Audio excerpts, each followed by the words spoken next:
entonces ahora a ver ya lo que es, cómo es esta anatomía de nuestro tejido. Entonces habíamos dicho eso, sin olvidar, de repente no lo habíamos mencionado en este momento, pero sin olvidar que las pleuras, ¿no? Las pleuras también en su formación, la formación de las pleuras, ¿no? Que es en la etapa pseudoglandular, la formación de las pleuras son, a pesar de que ambos provienen del mesodermo, recuerden que del endodermo básicamente provienen los epitelios, ¿no?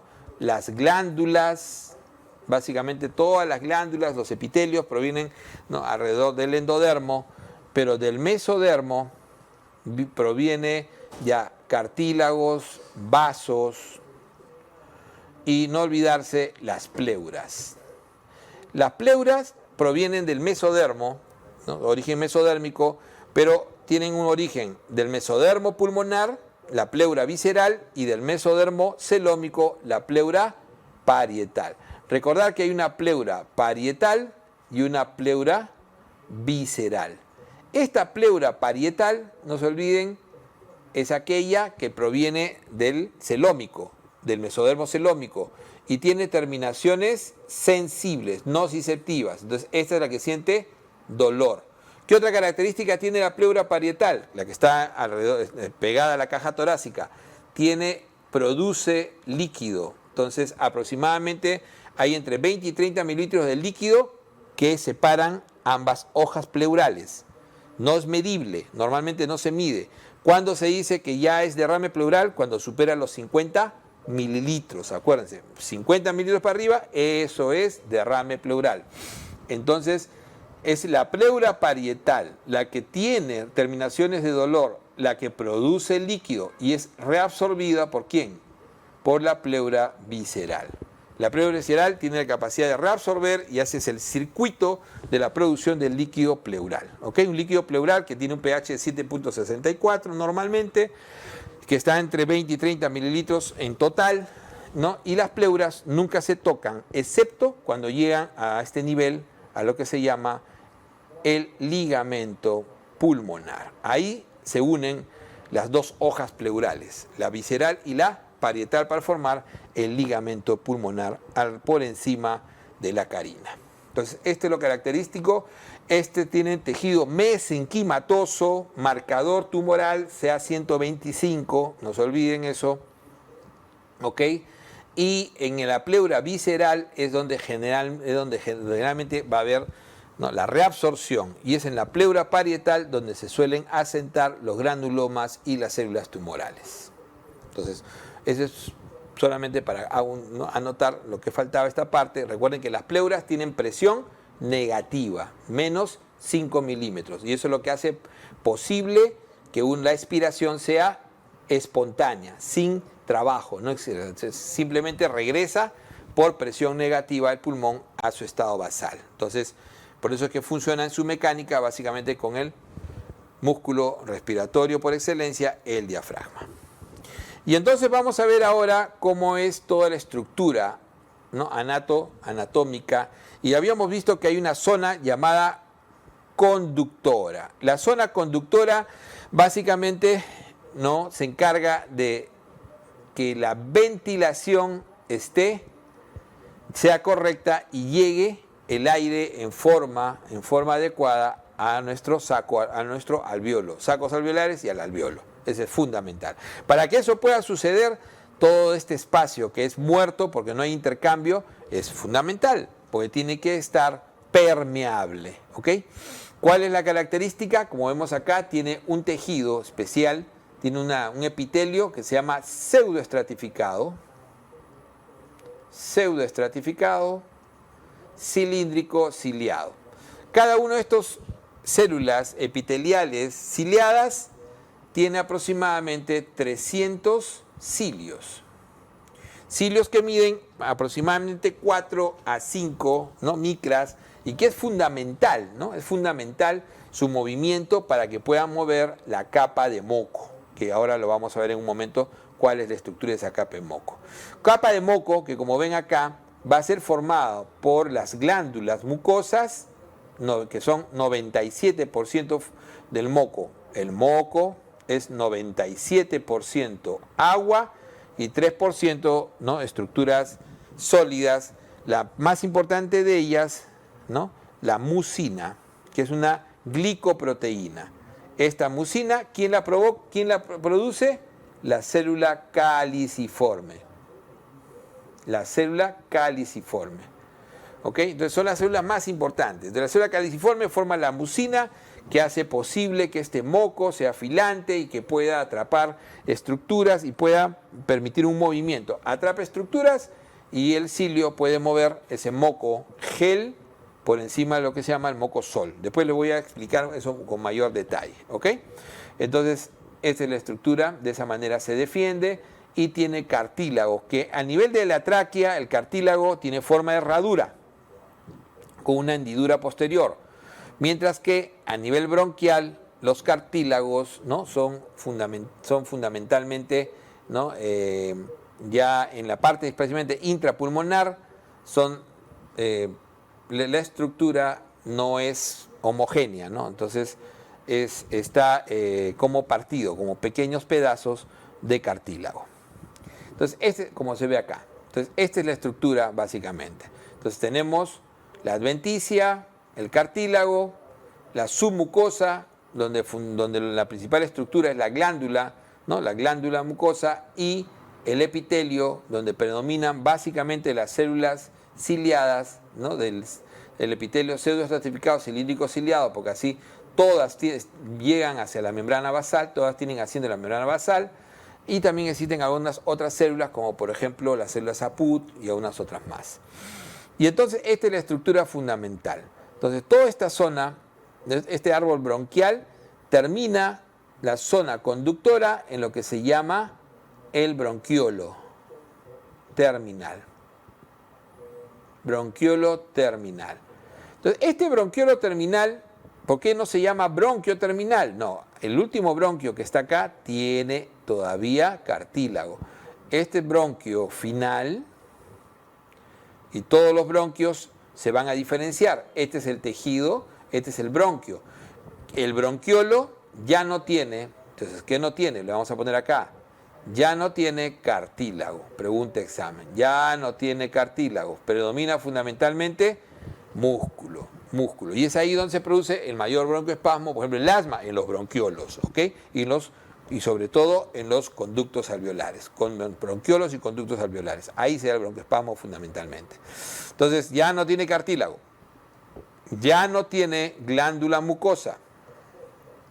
Por lo tanto, esta estructura de defensa basado en la producción de moco desaparece, ¿no? Se desaparece. Y por lo tanto, ya no tendrá célula caliciforme. ¿Se dan cuenta? Ya no tendrá célula caliciforme. Entonces, esto es característico del bronquiolo. Recuerden que acá va a venir después el bronquiolo respiratorio, con la misma característica. ¿Cuál es la diferencia? Que el bronquiolo respiratorio a esta característica le va a sumar el hecho de que va a tener alvéolos en su pared, nada más. Y el grosor. Este bronquiolo, los bronquiolos terminales ya tienen menos de 1 milímetro, y este de acá tiene menos de 0.5 milímetros. O sea, a partir de acá se va estrechando hasta que en el alvéolo tiene menos de 0.25 milímetros. Entonces, de esa manera va disminuyendo totalmente el calibre. Entonces, sigamos en la zona conductora. Entonces, acá tenemos el bronquiolo terminal. Todavía no hay alvéolos en su pared, todavía no hay intercambio gaseoso, por lo tanto sigue siendo zona conductora, pero ya tiene esta estructura importante. Cada bronquiolo terminal dará lugar, en su división de bronquiolos respiratorios, a lo que es ya un lobulillo. El lobulillo es la unidad funcional del pulmón, lobulillo pulmonar. ¿Ok? Esta es la estructura básica. Recordar que estas glándulas pueden dar características que vamos a definir ahora. Ahora, la zona respiratoria. La zona respiratoria, entonces acá habíamos definido nosotros, venía nuestro bronquiolo terminal. Pero ahora, ¿qué va a aparecer? Ahora aparece nuestro bronquiolo respiratorio. Y el bronquiolo respiratorio en su estructura es idéntica al bronquiolo terminal. O sea, estamos acá. Ya la célula va a ser cúbica, prismática, con muy pocos cilios o casi ausente de cilios, sin células caliciformes, sin cartílago y sin glándulas mucosas. Este bronquiolo respiratorio puede llegar a tener hasta un 20% de alvéolos en su pared. Por ello se llama bronquiolo respiratorio y se constituye ya en zona respiratoria porque estos alvéolos ya están conduciendo a intercambio gaseoso. ¿Ok? Eso es fundamental. Entonces, acá hay algunas células que pierden, ¿no? Que pierden esta estructura de pequeños cilios y aparecen lo que se llama las células claras. Estas células claras producen tensoactivo, pequeñas cantidades de tensoactivo. Entonces ya comienza a aparecer, por eso es que ya no se necesita la estructura rígida, el músculo y el tensoactivo, se mantiene la patencia de este conducto. Entonces este conducto ya comienza a producir, tienes lo que se llama células claras, además del epitelio, ¿no? Del epitelio cúbico prismático, que tiene el típico bronquiolo respiratorio. Bronquiolo respiratorio que va a dar paso a los 2 a 3 conductos alveolares. Conductos alveolares, los cuales, estos conductos alveolares, 2 a 3, ya tienen un 80% de alvéolos en su pared, ¿ok? Conductos alveolares. Entonces los conductos alveolares van a dar paso ¿a qué?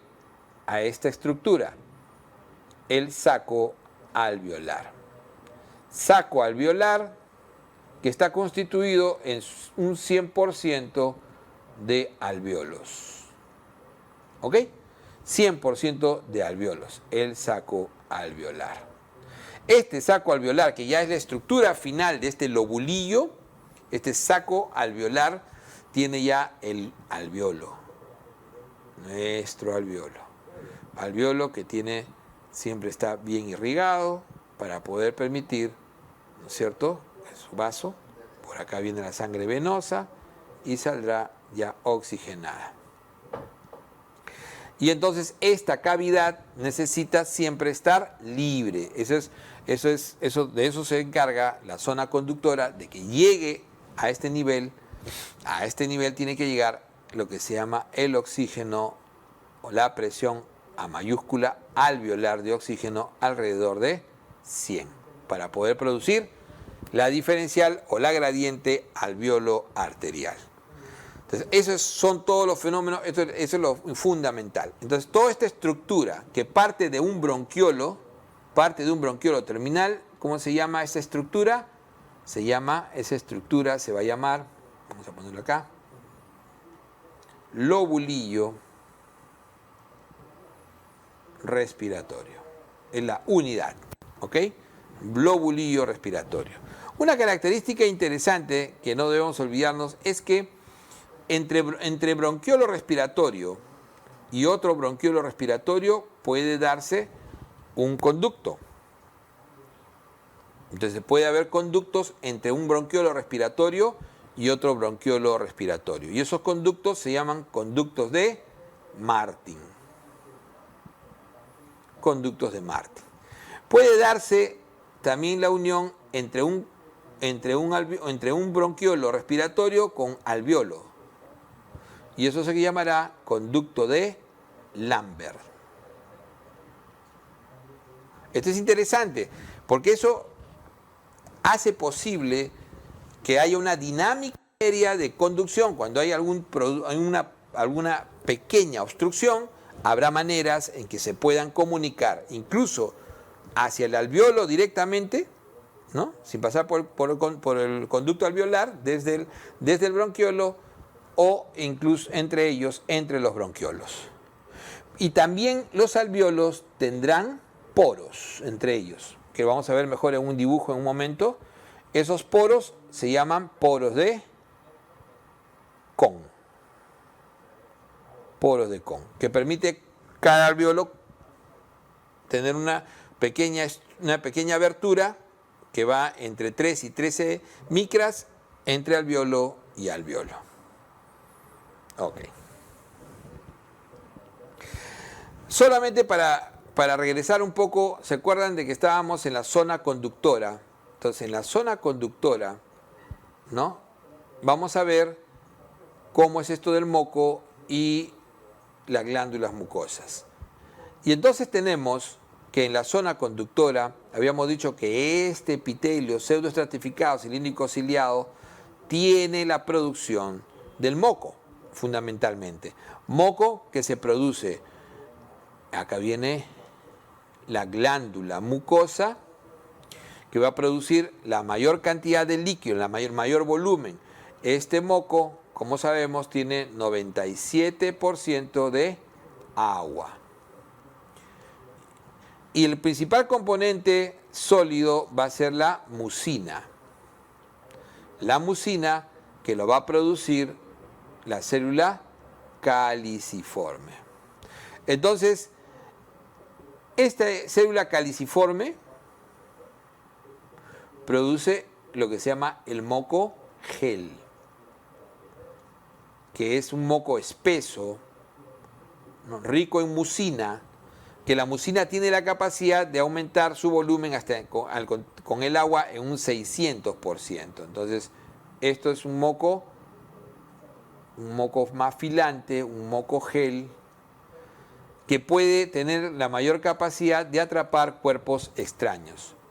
Pero necesitamos que el líquido periciliar, llamado también moco sol, y este moco sol lo produce fundamentalmente las glándulas mucosas, el mocosol, que es fundamentalmente agua, o llamado también a veces agua periciliar.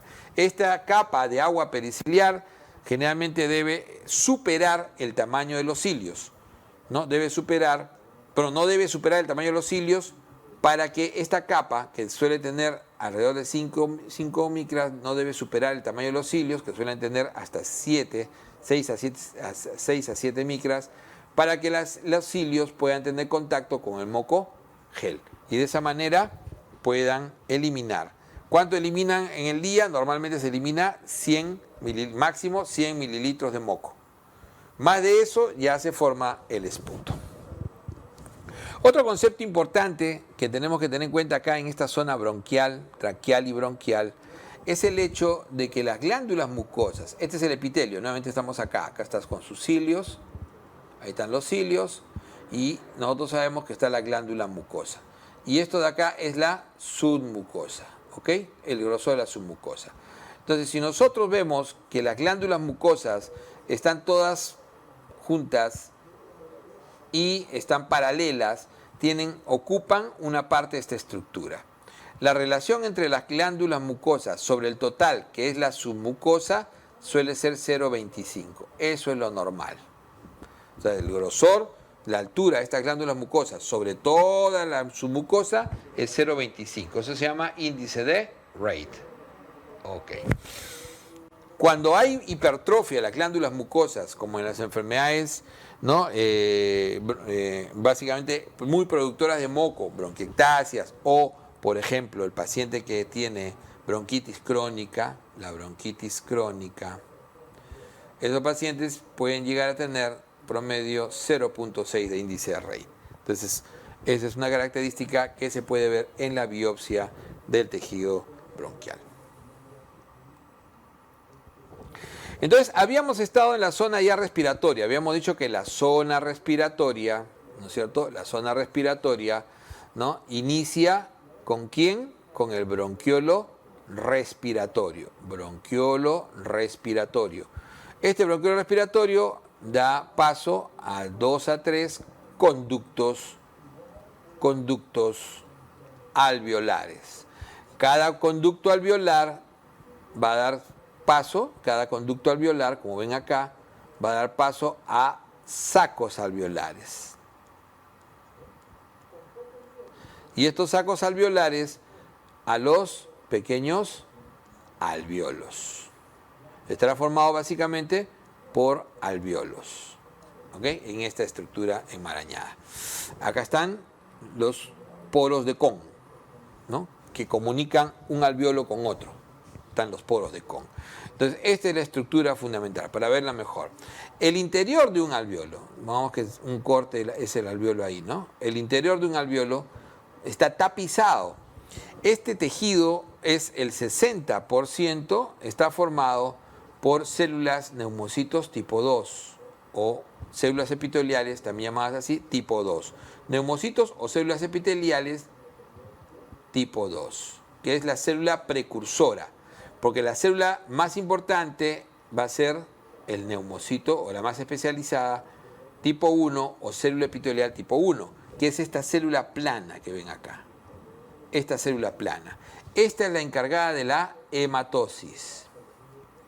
Esta es la encargada de la hematosis. Entonces un 40%, ¿no?, va a formar. Doctor, pero yo veo que acá hay mayor cantidad de células tipo 1. Claro que sí.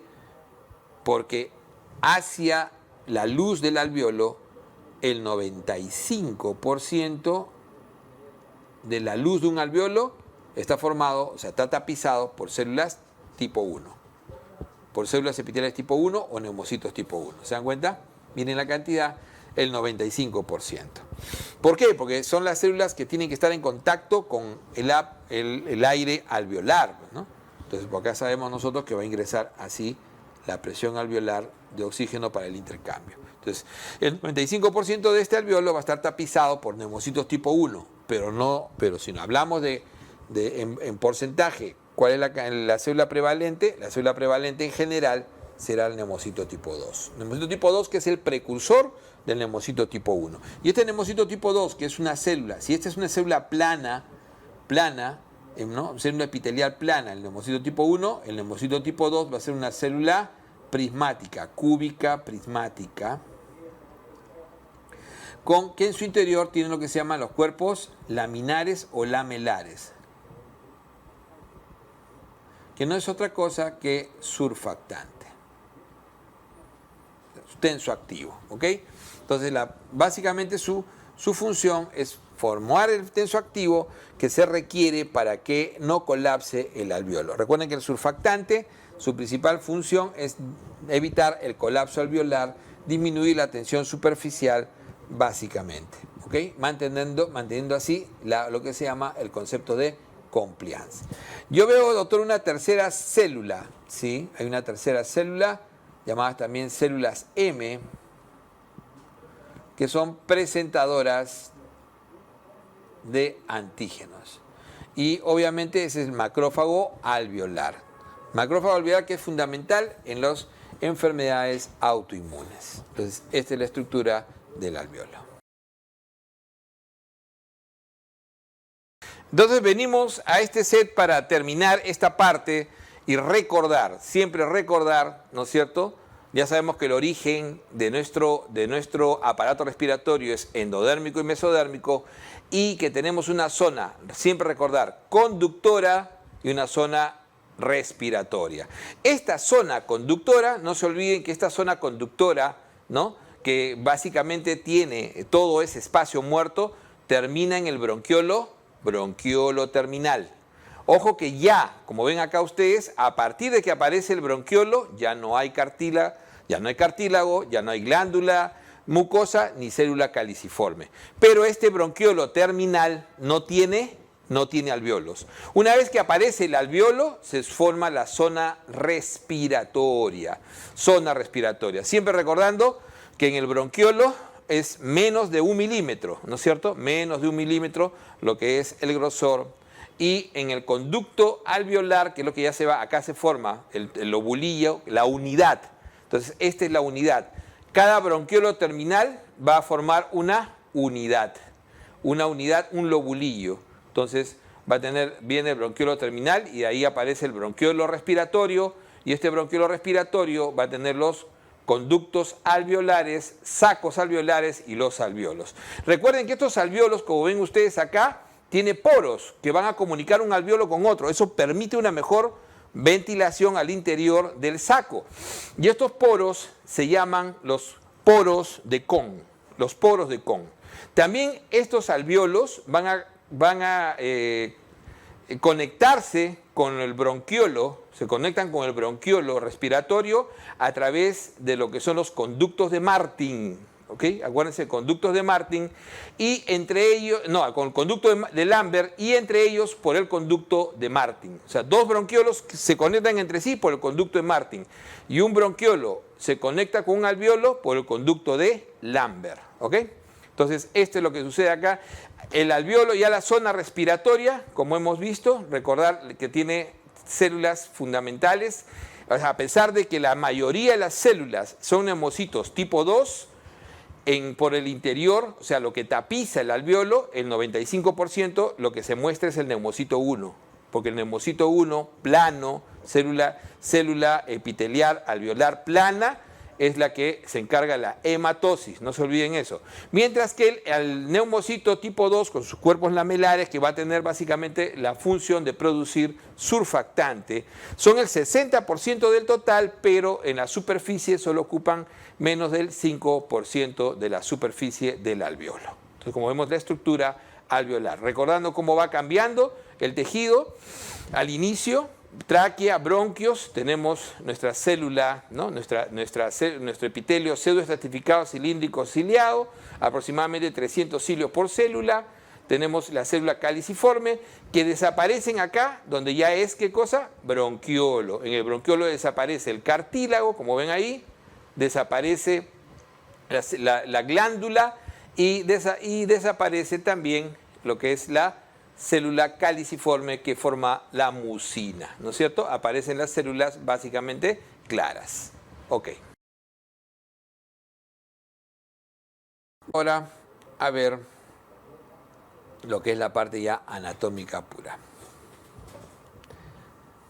Entonces nosotros tenemos, hemos quedado así, ese es el sistema básicamente, ¿no? La parte histológica y la microestructura. Y la macroestructura del pulmón, sabemos que hay dos pulmones, pulmón derecho, pulmón izquierdo, y entonces tendremos que el pulmón derecho tiene 3 lóbulos, a diferencia del izquierdo, que solamente tiene 2. Y eso es fundamental, ¿ok? Eso es fundamental. Pulmón derecho, ¿no? ¿Por qué el lado izquierdo, por qué el pulmón izquierdo es más pequeño? Porque el pulmón izquierdo tiene el corazón que le roba espacio, ¿no? Le roba volumen. Por lo tanto, tenemos solamente 2. El pulmón derecho tiene 3 lóbulos, es fundamental. Nosotros sabemos que, habíamos dicho que el aire tiende siempre a ir hacia arriba, eso es física básica. Entonces, ¿dónde tendré mayor ventilación en el pulmón? En los ápices. Mientras que la sangre, ¿no? Tiende, por su peso, tiende a ir hacia abajo. Y por lo tanto, ¿dónde tendré mayor perfusión? En las bases. Entonces, existe lo que se llama la relación BQ. La relación BQ tendrá más ventilación, ¿no? hacia lo que es los ápices, y estos ápices característicamente, por eso es que son las zonas más ventiladas. Y entonces procesos que requieren mayor cantidad de oxígeno se suelen dar ahí, como el proceso tuberculoso. Entonces lóbulo superior, ¿no? Posterior y superior suelen ser típicamente los que se relacionan con tuberculosis clásicamente postprimaria, ¿no? La postprimaria clásica, lóbulo superior. El lóbulo medio es interesante, porque el lóbulo medio, que son el segmento 4 y 5, da lo que se llama el signo de la silueta, que no es otra cosa que si uno tiene una radiografía de pulmón, nosotros sabemos que esta es la parte anterior, esta es la parte posterior, entonces, y tenemos las cisuras. Y entonces este es el lóbulo superior, este es el lóbulo medio, el lado derecho, y este es el lóbulo inferior, visto en la lateral. Entonces, si yo tengo un proceso de condensación en el lóbulo medio, va a coincidir con la densidad del corazón. Y entonces, visto de frente, ¿no es cierto? Vamos a tener así. Entonces, esta condensación se va a perder y no va a tener límite con respecto a lo que es la densidad cardíaca. Y al perder este límite, eso se llama signo de la silueta. Se pierde el límite. Que si tuviera límite, si tuviera límite, entonces vamos a estar ante la ausencia del signo de la silueta. Y si hay ausencia del signo de la silueta, quiere decir que la condensación está en el lóbulo inferior. ¿Ves? Y eso es básico para entenderlo.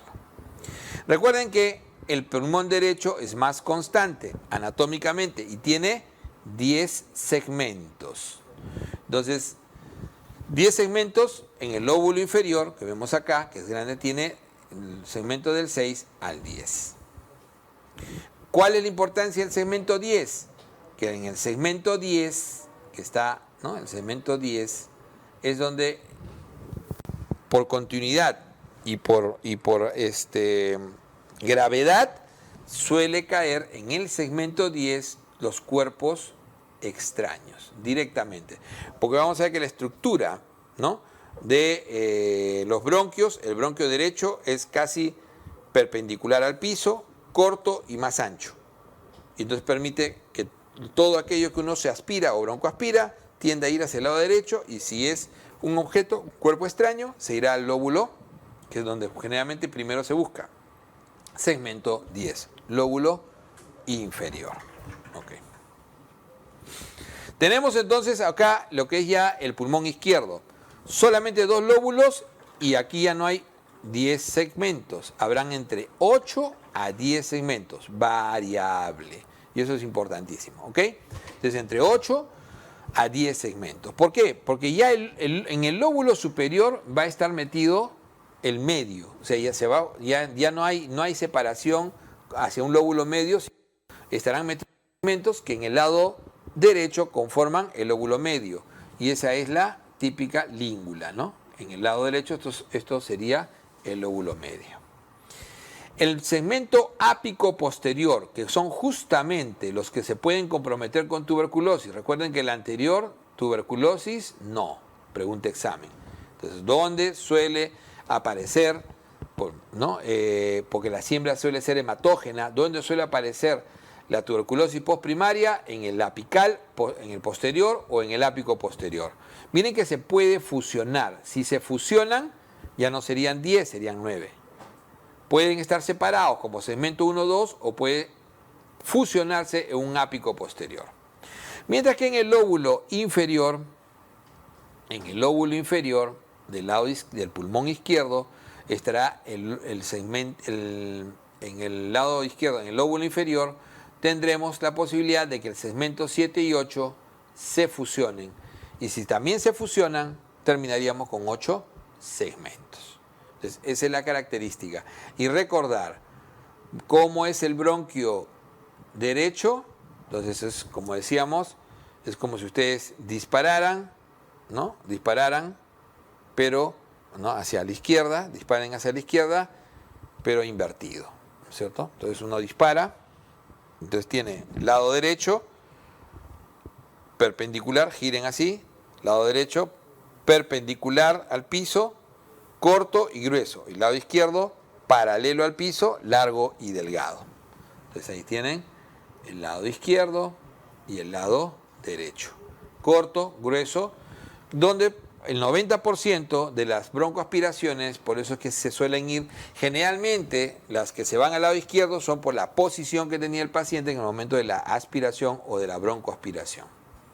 Característico. Y el drenaje linfático tiene una característica anatómica importante. Este es el lado derecho y este es el famoso conducto torácico, llamado así, que es la vena linfática más gruesa del organismo, donde ¿no? se drena más del 60% de la linfa, y este es el conducto linfático izquierdo.